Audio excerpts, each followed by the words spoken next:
How to clear cache on Hisense Smart TV. All right, so the first thing you need to do is to check your TV system. So first, go to settings, check about your TV system, and then most Hisense TVs run VIDAA OS, while some run on Android TV. Now, the first method is for the VIDAA OS. That is most Hisense TVs. VIDAA doesn't have a direct clear cache button, but here's what you can try.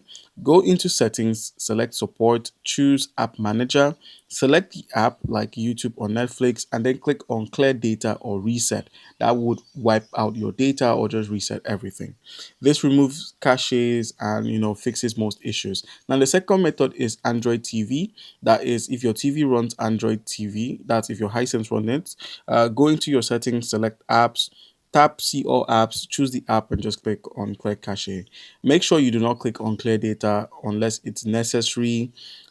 Just make sure you just clear your cache only. That way you get to keep your files and your logins and everything else. And then another option you could try is a quick restart. Just turn off your TV, unplug it from power, wait for a couple of minutes and then plug it back in. This can temporarily clears cache automatically.